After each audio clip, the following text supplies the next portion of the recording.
everyone, welcome to the 3pm Bake Along. Today we are going to make croissants, or basically laminated dough. Lamination means dough between layers of butter, so like puff pastry, layers of pastry, layers of butter, and lots and lots and lots of them. Exactly the same for croissants, apart from the fact that it is a bread dough in between all of your butter.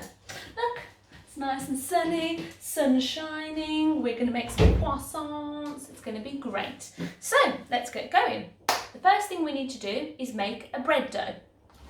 So let's do it. There's no sense in hanging around. As you will see, I've got my stand mixer, so I'm going to be cheating a little bit and letting my stand mixer do the kneading for me. However, I will show you a good kneading technique if you're kneading from hand at home.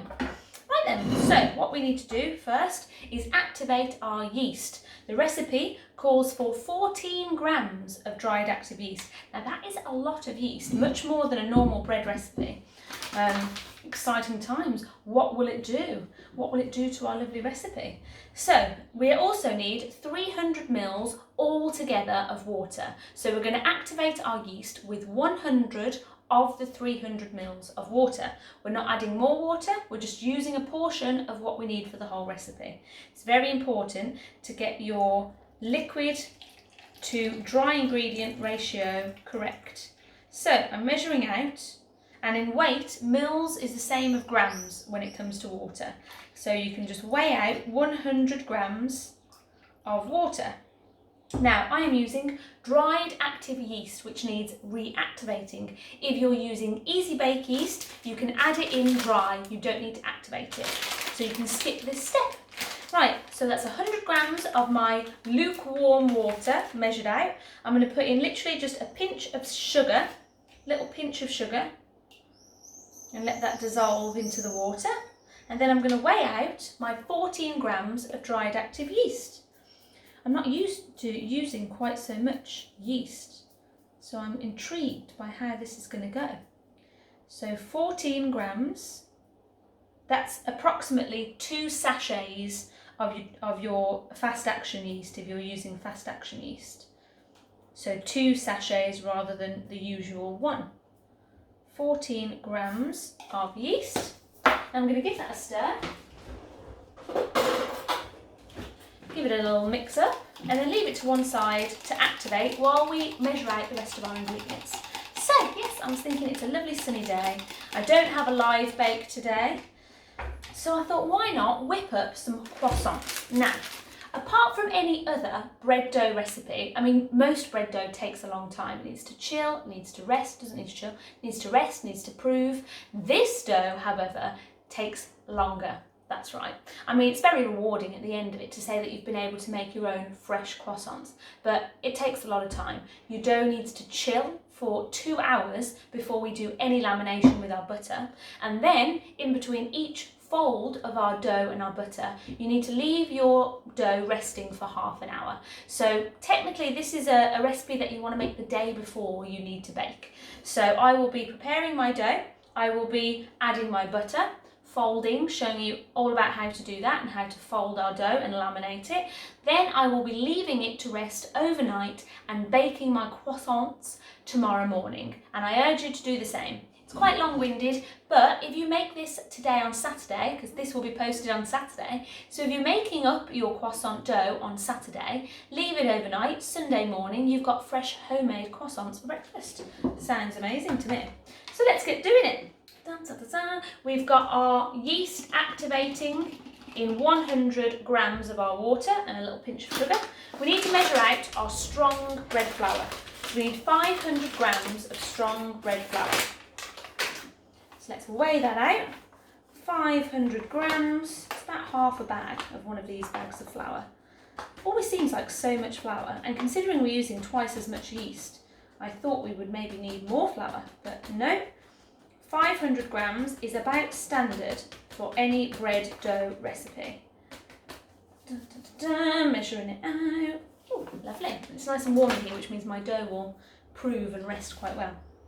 500 grams of flour. We then need 1.5 teaspoons of salt. Now, I only have a grinder like this, so I'm just going to kind of estimate 1 teaspoon and a half of salt.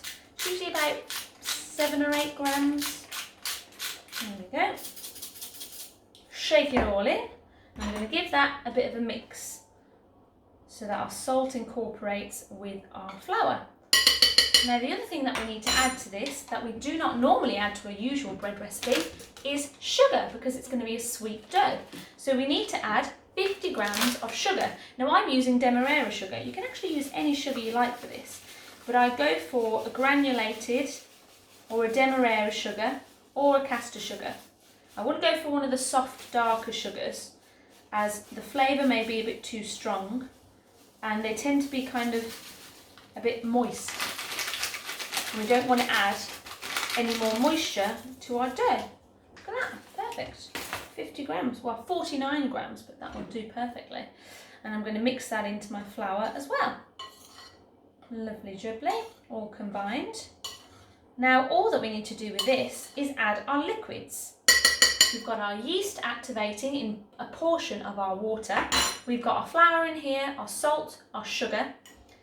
And that's all we need. The butter that's on your recipe, we are going to add in one big sheet, and we are going to fold our dough over it just like we did when we made puff pastry, and we're going to laminate it with the butter in there. So we don't need to add it yet. However, we do need to add the rest of our water. So my yeast is still activating there. It normally takes about 5-10 minutes to activate your yeast, so bear that in mind. Wait for my scales to come back to life. And then we are going to add the remaining 200 mils of water that you need from your recipe. If you're using fast action or easy bake yeast, add your fast action yeast now. So pop in your 2 sachets of yeast now on top of your flour. Mix it in, then add all of your 300 mils of water.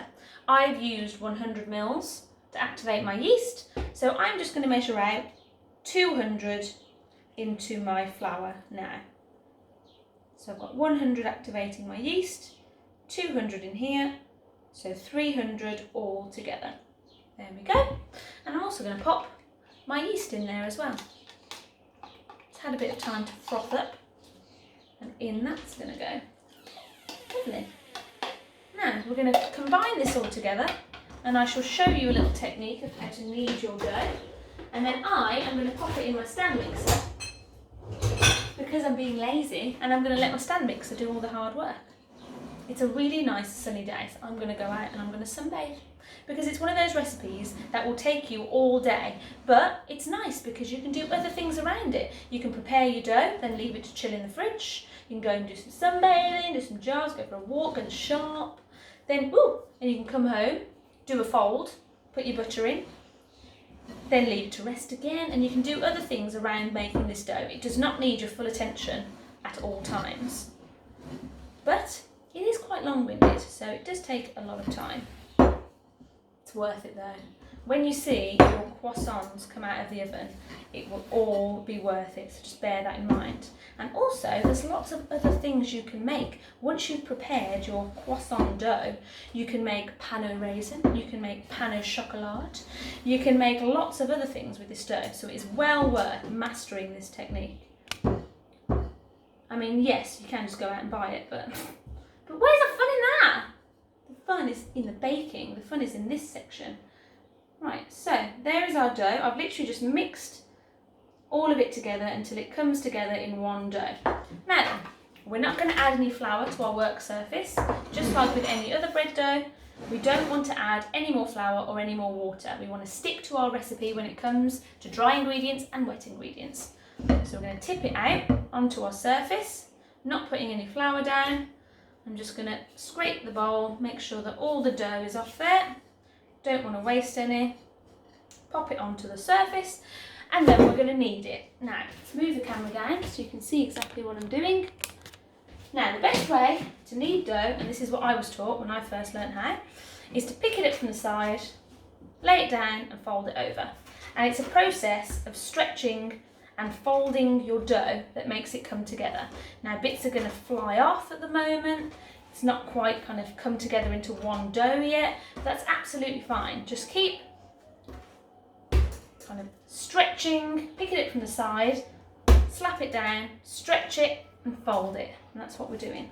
Anything that kind of bits of dough that come off, just re-add them in. It's going to get on your hands, it's going to get on the surface, but don't worry, the more you knead it, the more it's going to come together and the less it's going to stick. And that is a promise, honestly. At this point, you'll be thinking, how on earth is this ever going to be anything that I can eat? But it does, it comes together. It makes a really nice soft dough eventually. But this is going to take you about 15 minutes of kneading. So get used to this routine, picking it up from the side, slapping it down, folding it over. Pick it up, slap it down, fold it over. And this is quite a good controlled way of kneading. There are other ways, everyone has their own technique. You can push it with your palm and fold it over, stretch it with your palm, fold it over if you want to. Try that kind of technique.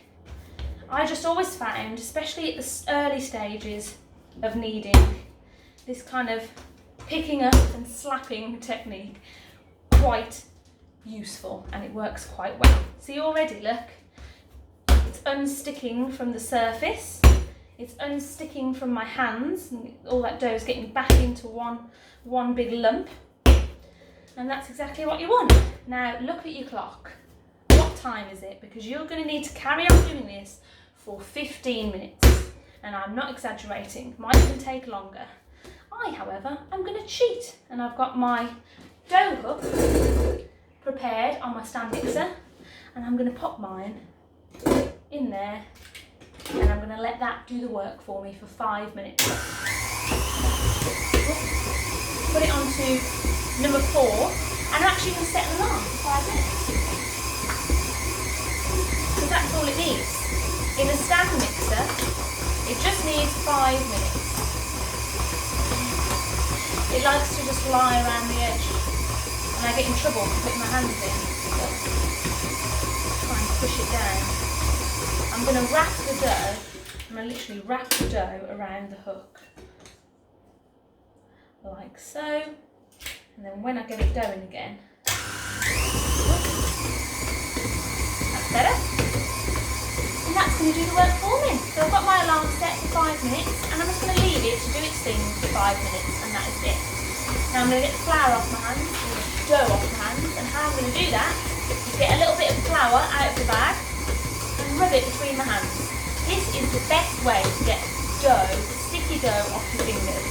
You can wash them, but actually the water just makes it stickier.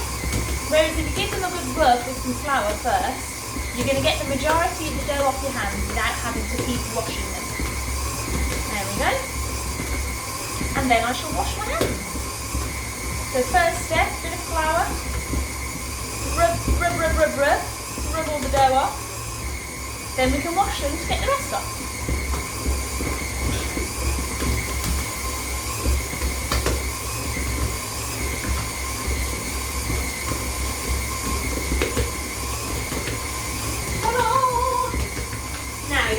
By hand, I suggest you pause the video, pop the telly on, pop the radio on, and just get into the dough and just keep kneading, because it does take a good bit of time.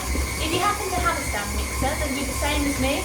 Pop your dough in with your hook attachment and set your alarm for 5 minutes. That's pretty much all it's going to need. But let it have the full 5 minutes. Don't take it out before.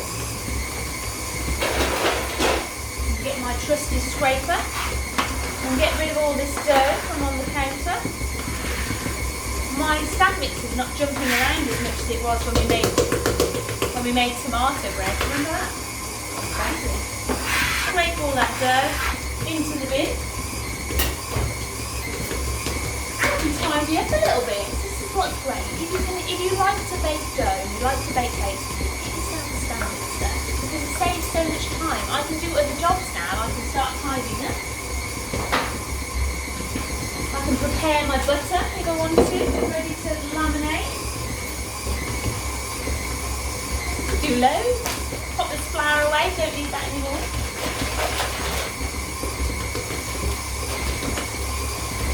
Ooh. Right then. So while that's doing that, let's talk about our butter and what we're going to need to do with our butter. First of all, your dough, if you've ever made for pastry, or if you watched the pastry video, I explained to you that heat is the enemy of laminated pastry or dough of any kind. If you get heat on your dough or on your butter starts to melt, and it's going to ruin all the lovely layers that our lamination gives us. So, when you're normally making a bread dough, you would leave it to prove in a warm place. However, we want to keep our dough cool. So we don't want it to prove somewhere warm. We actually are going to prove it and rest it in the fridge to keep it cold. And then we're going to add our cold butter in one big block. We're going to add it to our dough, and we're going to fold our dough over a nice big block of butter. Then we're going to keep folding that, and that's what's going to give us our lovely lamination and our layers. So, but remember, you need to keep it chilled. At every stage, it needs to be cold.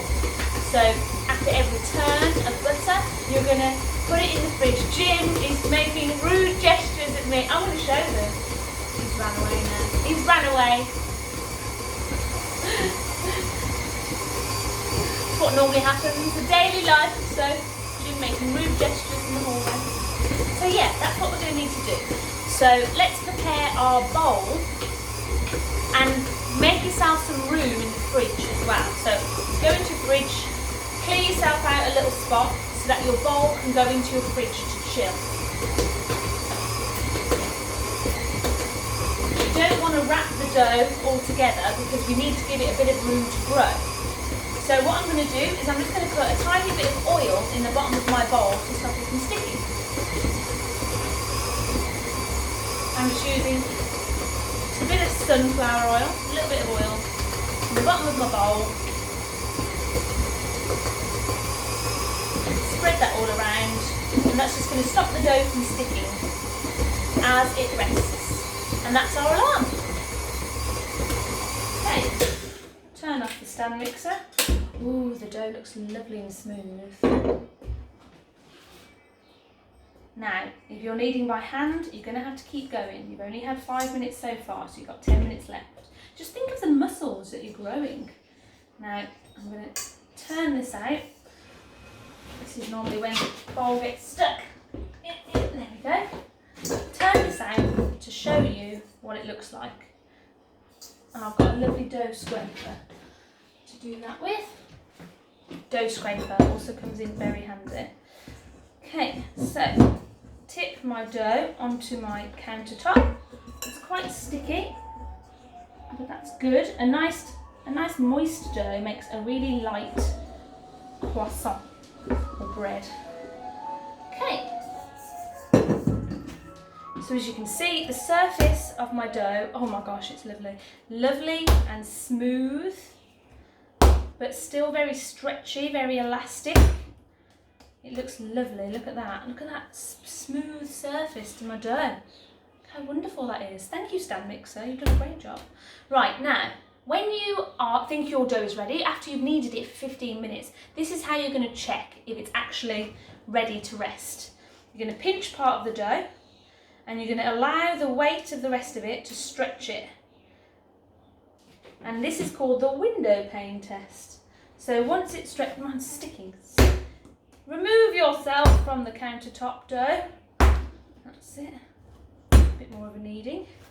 So yeah, pinch. Let the dough stretch away from itself. And what you're looking for is for it to stretch enough so that you can see through it, but not too much that it's going to tear. So if it starts to tear, you need to knead it more. See that, how it's spreading, and I can see through it, it's that thin, but it's not tearing. That means your dough has been kneaded enough. This is how I'm doing it. Bang it down. And then what you want to do is shape it into a ball, just like so. The surface is lovely and smooth. Fold it over, shape it into a nice ball, and then pop it into our oiled bowl. Ta-da! Cover it with cling film so that it stays nice and moist, doesn't dry out. And then we're going to leave it to chill in the fridge for 2 hours. So I'm going to actually set myself an alarm, and in 2 hours we're going to come back, and we're going to start preparing our butter. So there we go. Step 1 of making croissant is done. Pop it in the fridge and then have a look at the next video in 2 hours. Thanks everyone, see you in a bit.